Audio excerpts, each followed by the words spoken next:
And आज हम जानेंगे कुछ मिथिकल क्रिएचर्स के बारे में जो एग्जिस्ट करते हैं या तो मुझे लगता है वो एक्सटिंक्ट ना हुए हों। तो वैसे मुझे लगता है किसी किसी दुनिया में पड़े हों, ये बस हमें पता नहीं है। तो वैसे आप लोगों ने बस किसी किताबों में सुना हो या किसी कहानी में सुने होंगे। तो चलिए कुछ ऐसे फैक्ट के बारे में जानने जा रहे हैं जो बनाई ये वीडियो होस्ट टीवी से कल फुल क्लियर जाना चाहिए। वीडियो को स्टार्ट करते हैं।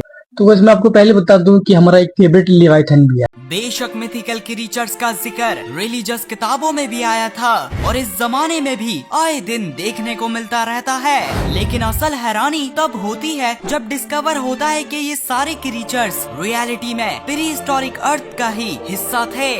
तो वैसे मुझे मिथिकल क्रिएचर्स के बारे में या सुनने में बहुत ज्यादा मजा लगता है वीडियो देखने में। ये वीडियो मेरी सीरीज का पार्ट 4 है और पिछले पार्ट्स में तो आपने बहुत प्यार दिया था, इसलिए इस वीडियो को भी पूरा देखना। Number 7, Indus worm. दोस्तों, एंशिएंट ग्रीक्स की 2400 साल पुरानी राइटिंग्स में लिखा हुआ है इंडियन सब कॉन्टिनेंट के इंडस रिवर में एक बहुत ही बड़ा वर्म पाया जाता है। साथ में एंशिएंट ग्रीक्स का मानना था कि इंडियंस इन इंडस वर्म्स की हंटिंग भी करते हैं, वो भी फ्लेमेबल ऑयल हासिल करने के लिए। तो वैसे ये कुछ क्रिएचर कुछ केचुआ केचुआ जिसे कहते हैं हमारे यहाँ पे, तो कुछ उसके बारे में ये मुझे लगता है। इंडिया में तो ऐसे किसी वर्म का जिक्र नहीं मिलता, लेकिन हाँ, आज से मिलियन ईयर्स पहले सच्ची में इंडस वर्म जैसे आर्थ्रोप्लूरा पाए जाते थे। इन एनिमल्स के पास लार्जेस्ट लैंड इनवर्टिब्रेट होने का रिकॉर्ड है, क्योंकि ये साइज में वॉक्सवैगन बीटल कार के बराबर थे। पर हाँ, ये वर्म्स से नहीं बल्कि मिलीपीड्स से रिलेटेड थे। फिर से उसे कहते हैं कान खजूरा मिलीपीड। आर्थ्रोप्लूरा तो इस दुनिया में 290 मिलियन ईयर्स पहले पाए जाते थे, जब इवन डायनासोर्स भी इवॉल्व नहीं हुए थे। तो फिर इंडस वर्म की क्या रियलिटी है? तो देखो, असल में ग्रीक्स इंडियंस को फ्लेमेबल ऑयल इस्तेमाल करते हुए देख काफी हैरान थे। इसी वजह से जमीन से हासिल होने वाले फ्लेमेबल ऑयल को ग्रीक्स ने मिथोलॉजाइज करके मिथिकल इंडस वर्म के साथ जोड़ दिया। और पॉसिबल है इस इंडस वर्म का कॉन्सेप्ट ग्रीक्स के पास रियलिटी के आर्थ्रोप्लूरा के फॉसिल्स से आया हो। नंबर 6, वोथियनोआई। स्लाविक मिथोलॉजी में वोथियनोआई नामी इंसान के साइज का फ्रॉग एग्जिस्ट करता है। माना जाता है सर्दी की रातों में जो बंदा पानी के पास इन्हें देखता है तो उसकी तो मौत लाजमी होती ही है, लेकिन साथ में इन्हें देखे जाने वाले गाँव में तबाही भी आ जाती है। खैर दोस्तों, रियलिटी में क्या कभी पानी के पास मिथिकल वोथियनोआई जैसा कोई जायंट फ्रॉग इवॉल्व तो ऐसे एक छोटा छोटा फ्रॉग होता है हमारे यहाँ पे तो भी हुआ है? तो जी हाँ, आज से 66 मिलियन ईयर्स पहले इस दुनिया में सच्ची में बिएल्ज़ेबूफो नामी एक ऐसा फ्रॉग आया था जो इवन डायनासोर्स के बच्चों को भी अपनी जुबान से कुछ ही सेकंड्स में खा लिया करता था। इसी वजह से इनका दूसरा नाम डेविल फ्रॉग भी है।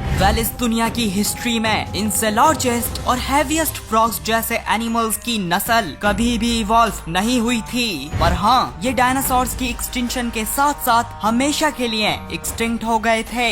Number 5, एमेले and टूका। दोस्तों, अफ्रीका के कॉन्गो रेन फॉरेस्ट का तो आपको मालूम ही होगा। ये इस दुनिया में अमेज़न के बाद दूसरा सबसे बड़ा रेन फॉरेस्ट है, पर ये कहीं गुना अनएक्सप्लोर्ड है अमेज़न रेन फॉरेस्ट के मुकाबले।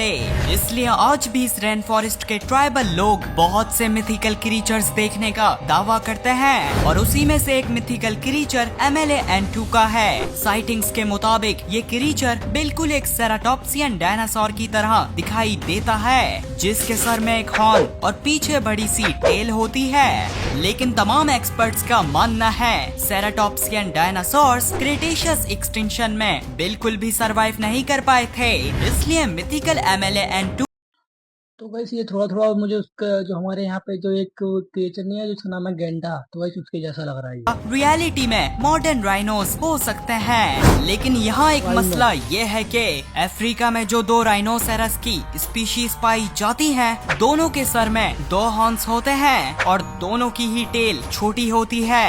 यही वजह है कि एमेले एंड टूका असल में राइनोसेरस की कोई अनडिस्कवर्ड स्पीशीज है। तो जी हाँ, इसकी वजह यह है कि पहले जमाने खाने में आर्सेनो थोड़ी थोड़ी मिलती है। और मेगासेरोप्स जैसी न जाने कितनी राइनो जैसे एनिमल्स की नस्लें एग्जिस्ट किया करती थी और उन्हीं में से एक आज MLA-N2 नाम से कोंगो में छुपी हुई है। Number 4, giant vulture. Well, Hinduism की फेमस किताब रामायण में हमें जटायु नामी एक जायंट वल्चर का जिक्र मिलता है, जिसे किंग तो हाँ गाइस, मैंने भी सुना है जटायु नाम का कोई क्रीचर था। ऑफ दी वल्चर्स का स्टेटस दिया गया है। साथ में मिडिल ईस्ट में भी हमें रॉक नामी एक खौफनाक वल्चर जैसा मिथिकल क्रीचर देखने को मिलता है। वेल, बिल्कुल इन्हीं की तरह नॉर्थ अमेरिका के नेटिव अमेरिकन का भी मानना है कि इस दुनिया में मिथिकल थंडरबर्ड्स जो वल्चर्स की तरह दिखाई देते हैं वो पाए जाते हैं। तो जी हाँ दोस्तों, नेटिव अमेरिकन का तो बिल्कुल सही मानना है, क्योंकि नॉर्थ अमेरिका में एक वक्त में सच्ची के अर्चन टेविस नामी जायंट वल्चर जैसे बर्ड्स पाए जाते थे,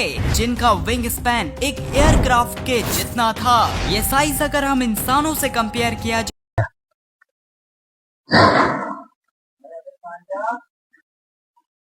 जाए तो कहीं गुना बड़ा है। इसलिए तो ये किसी भी मैमल का बड़ी आसानी से शिकार कर सकते थे। लेकिन हाँ दोस्तों, अर्चन टेविस तो 6 मिलियन ईयर्स पहले ही एक्सटिंक्ट हो गए थे। मुझे मैथिल क्रीचर्स के बारे में या सुनने में बहुत ज्यादा मजा लगता है। 10,000 साल पहले तक जिंदा थे। इसलिए इन्हीं से नेटिव अमेरिकन को मिथिकल थंडरबर्ड्स का आइडिया आया होगा। Number 3, Erymanthian boar. दोस्तों, ग्रीक मिथोलॉजी में फेमस गॉड हरक्यूलिस नादानी में अपने बीवी बच्चों को मार देता है और इसी की पनिशमेंट में हरक्यूलिस को 12 मुश्किल टास्क दिए जाते हैं और उन्हीं में से सबसे एक मुश्किल टास्क एरिमेंथियन बोर को कैप्चर करना था। ये मिथिकल बोर कहानियों में बहुत ही खौफनाक क्रीचर बताया गया है, पर क्या हिस्ट्री में इतना कोई खतरनाक बोर आया भी है? तो जी हाँ, रियलिटी में इस दुनिया में कहानियों से भी खौफनाक डेओडॉन पाए जाते थे, जो मॉडर्न बोर्स की तरह ओमनीवोरस हुआ करते थे और साथ में इनकी अजीब सी चीक बोन्स भी हुआ करती थी, बिल्कुल बोर के रिलेटिव्स वार्टहॉग्स की तरह। इसी वजह से डेओडॉन को ही हिस्ट्री में आने वाला सबसे अजीब एनिमल भी कहा जाता है। खैर, मजीद अजीब बात तो यह है कि डेओडॉन मॉडर्न बोर्स से ज्यादा रिलेटेड नहीं थे, बल्कि इनके मॉडर्न रिलेटिव्स हिप्पोपोटामस और वेल्स जैसे मैमल्स हैं। नंबर 2, लवायथन। वेल, रिसेंट कुछ दिनों में आपने लवायथन का तो जरूर सुना होगा। असल में इस क्रीचर का सबसे पहला जिक्र 2500 साल पुरानी हिब्रू बाइबल में मिलता है, जिसमें से खतरनाक सी सरपेंट जैसा क्रीचर बताया गया है। पर दोस्तों, दिल हिला देने वाली बात तो यह है कि लवायथन के जैसे सी सरपेंट्स इस दुनिया की तकरीबन तमाम मिथोलॉजीज में अपेयर हुए हैं और किसी मिथिकल क्रीचर का इतना अपेयर होना कोई इत्तेफाक तो नहीं हो सकता। तो जी हाँ, रियलिटी में आज से 50 मिलियन ईयर्स पहले पेलियोफिस कलोसियस नामी लार्जेस्ट सी स्नेक्स पाए जाते थे और इनको अपने जमाने का सी सरपेंट कहना गलत नहीं होगा, क्योंकि इनका साइज 4 सुजुकी एल्टो के जितना था। इसलिए शायद पेलियोफिस के कुछ रिलेटिव्स हजारों साल पहले तक समंदरों में सरवाइव कर गए होंगे और उन्हीं की साइटिंग्स ने बाद में लवायथन जैसे मिथिकल क्रीचर की कहानियों को जन्म दिया होगा। और वैसे भी मैं आपको कई मर्तबा बता चुका हूँ, हमारी इस दुनिया का समंदर बहुत अनप्रिडिक्टेबल है, जिसमें कहानियाँ रियलिटी में बदल जाती हैं और यही वो समंदर है जिसमें अर्थ में आने वाली तमाम एनिमल्स के मुकाबले सबसे खतरनाक चीज लिवियाटन नामी वेल इवॉल्व हो गई थी। और इंट्रोडक्शन के लिए इसके जॉस में मौजूद दांत इतने शार्प और बड़े थे कि ये अपने साथ कोएग्जिस्ट करने वाली मैग्लाडॉन को आराम से चीर सकती थी। यही वजह है कि इस प्रीहिस्टोरिक वेल का लिवियाटन नाम मिथिकल लेवायथन में रखा गया है। नंबर 1, निन्गेन। अराउंड अर्ली 2000s के दौरान बहुत से जापानीज सेलर्स ने एंटार्क्टिका के पास निन्गेन नामी एक अजीब सा पानी में तैरता हुआ क्रीचर देखा था।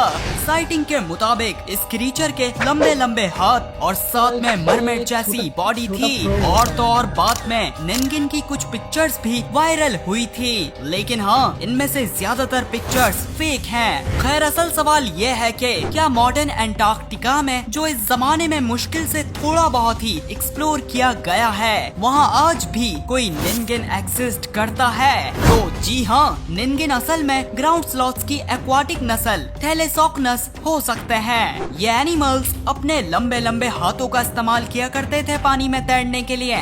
साथ में थैलेसॉक्नस के ज्यादातर फॉसिल्स अर्जेंटीना और चिली से मिले हैं और यही दो कंट्रीज तमाम कंट्रीज के मुकाबले अंटार्कटिका से सबसे करीब हैं। बस साथ में दूसरी पॉसिबिलिटी ये है कि निन्गिन असल में एक्सटिंक्ट हुई शार्क अक्विलो लामना भी हो सकते हैं, क्योंकि इस शार्क के भी लंबे लंबे फिन्स हुआ करते थे पानी में तैरने के लिए और ये काफी हद तक कहानियों के निन्गिन की तरह भी दिखाई देती थी। पर हाँ, फॉसिल एविडेंस बताते हैं अक्विलो लामना 66 मिलियन ईयर्स पहले होने वाली एक्सटिंक्शन में एक्सटिंक्ट हो गई थी।